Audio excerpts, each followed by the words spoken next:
Hi guys, welcome to my channel Sandy Megandy Art. இன்னைக்கு வீடியோல cone handling and pressure control தான் பார்க்க போகிறோம். அதுக்கு ஃபஸ்ட்டு நான் ஒரு கோன் எடுத்திருக்கேன். அதோட கோனோட டிப் முதல்ல நம்ம ரிமூவ் பண்ணிவிட்டு உடனே நம்ம டிசைன்ஸ் போடக்கூடாது. ஒரு கிளாத் வச்சு ஃபஸ்ட்டு அதில் இருக்க மெகந்தியை ஸ்டார்டிங்கில் ரிமூவ் பண்ணிடணும். எதுக்காக நம்ம அதை பண்ணுறோன்னா அதில் கொஞ்சம் கட்டி கட்டியாக மெகந்தி ஃபார்ம் ஆகிருக்கும். நம்ம நார்மலாக மெகந்தியை கொஞ்சம் யூஸ் பண்ணாமல் விட்டோன்னா அந்த மெகந்தி கட்டி ஆகிடும். ஸோ அந்த மாதிரி ஸ்டார்டிங் ஸ்டேஜில் அப்படி தான் இருக்கும். அந்த மெகந்தியை ரிமூவ் பண்ணிவிட்டு நீங்கள் லைன்ஸ் போட்டு பார்க்கும்போது லைன்ஸ் நீட்டாக வந்துச்சுன்னா அதுக்கப்புறமேட்டுக்கா நம்ம ப்ராக்டிஸ் பண்ணலாம். அது வரைக்கும் நீங்கள் மெகந்தியை கொஞ்சம் எடுத்து விட தான் வேணும். எந்த கோனாக இருந்தாலுமே நம்ம கடையில் வாங்குற கோன் ஸ்டார்டிங் எடுத்த உடனே டிசைன்ஸ் போடக்கூடாது. ஃபஸ்ட்டு ஒரு கிளாத்தை வச்சு அந்த மெகந்தியை ரிமூவ் பண்ணிட்டு தான் போடணுமே. Okay, clear. நெக்ஸ்ட்டு நம்ம நார்மலாக A4 ஷீட்டில் ப்ராக்டிஸ் பண்ணுறதை விட A4 ஷீட்டை நாமினேஷன் பண்ணிக்கோங்க. அது ஜஸ்ட் ஒரு 25 30 ருபீஸ் தான் இருக்கும். அதை நாமினேஷன் பண்ணிட்டீங்கன்னா நீங்கள் அகெயின் ப்ராக்டிஸ் பண்ண ஈஸியாக இருக்கும். இப்போ ஜஸ்ட்டு நான் ஒரு லைன்ஸ் ட்ரா பண்ணுறேன். இப்போ நான் ட்ரா பண்ணிவிட்டு அது கோணையாக வந்துடுச்சு. ஒரே கிளாத்தை வச்சு நம்ம ரிமூவ் பண்ணிட்டோன்னா ரிமூவ் ஆகிடும். அப்படியே நீங்கள் பேப்பராக இருந்துச்சுன்னா 1 பேப்பர் ஃபுல்லாக ப்ராக்டிஸ் பண்ணோடனே தூக்கி குப்பையில் போட்டுருவீங்க. லேமினேஷன் ஷீட்டாக இருந்தால் நம்ம எத்தனை வாட்டி ப்ராக்டிஸ் பண்ணாலுமே நம்ம ரிமூவ் பண்ணிவிட்டு அழிச்சிட்டு நம்ம அகெயின் ப்ராக்டிஸ் பண்ணால் நம்மளுக்கு மணி சேவ் ஆகும். Okay, clear. நெக்ஸ்ட்டு நம்ம கோன் எப்படி ஹேண்டில் பண்ணுறதுன்னு பார்ப்போம்.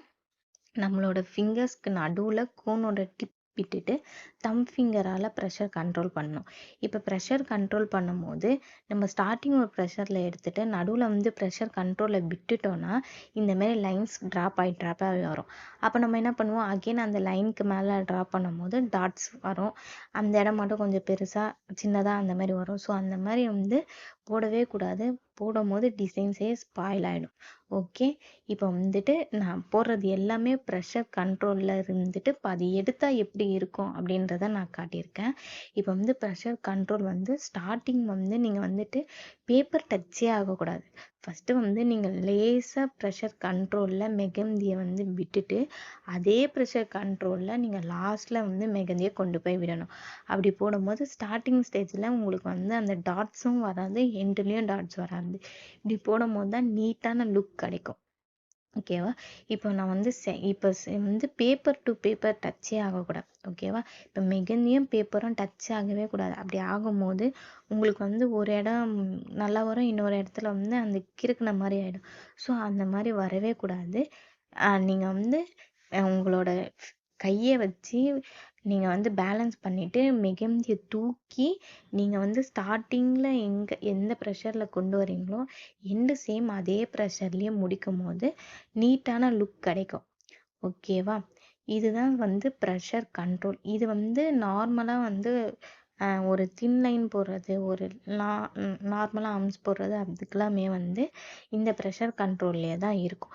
நம்ம திக் ப்ரெஷர் கண்ட்ரோலில் எப்படி போடுவோன்னா, திக் ப்ரெஷர் கண்ட்ரோல்லாம் என்னென்னா, ஒரு மெகந்தியை நம்ம போடுறோன்னா ஒரே இடத்தே மெகந்தியை நம்ம அதிகமாக யூஸ் பண்ணுறது தான் திக் ப்ரெஷர் கண்ட்ரோல். இப்போ நான் ஒரு டாட்ஸ் வைக்கிறேன், ஒரே இடத்தே நான் அதிக மெகந்தி யூஸ் பண்ணுறேன். ஓகேவா? அப்படி இருக்கும்போது அந்த இடத்துல நம்மளோட ப்ரெஷர்ன்றது கொஞ்சம் அதிகமாகவே ஆகும்.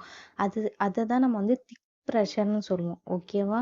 கிளியராக வரக்கூடிய வீடியோஸில் உங்களுக்கு எது திக் ப்ரெஷரில் வரும், எது தின் ப்ரெஷரில் வரும்ன்றதுன்னு தெரிஞ்சுக்கும். ஜஸ்ட் இப்போ ஸ்டார்டிங்கில் தின் ப்ரெஷர் கண்ட்ரோலில் நீங்கள் எப்படி போடணும்னு பார்த்துக்கோங்க. திக் ப்ரெஷர் கண்ட்ரோலில் இப்படி தான் போடணும். ஸோ அவ்வளோதான். இப்போ இதை நான் ஒரு கிளாத் வச்சு ரிமூவ் பண்ணுறேன். ரிமூவ் பண்ணோடனே பாருங்கள், நம்ம ஸ்டார்டிங் எப்படி யூஸ் பண்ணும்போது இருந்துச்சோ எண்டும் அதே மாதிரி தான் இருக்கும். ஸோ நம்ம இந்த மாதிரி நாமினேஷன் பண்ணி யூஸ் பண்ணும்போது நம்மளுக்கு மணி சேவ் ஆகிறத விட நம்ம அதிக டைம் ப்ராக்டிஸ் பண்ண முடியும். அவ்வளோதான் இந்த வீடியோ. இந்த கிளாஸில் நீங்கள் ஜாயின் பண்ணோன்னா டிஸ்கிரிப்ஷனில் லிங்க் கொடுக்குறேன், ஜாயின் ஆகிக்கோங்க. இந்த வீடியோ உங்களுக்கு புரிஞ்சிருச்சுன்னா என்னோடய சேனலை லைக் பண்ணுங்கள், ஷேர் பண்ணுங்கள், கமெண்ட் பண்ணுங்கள். மறக்காமல் என்னோடய சேனலை சப்ஸ்கிரைப் பண்ணிக்கோங்க. Bye guys.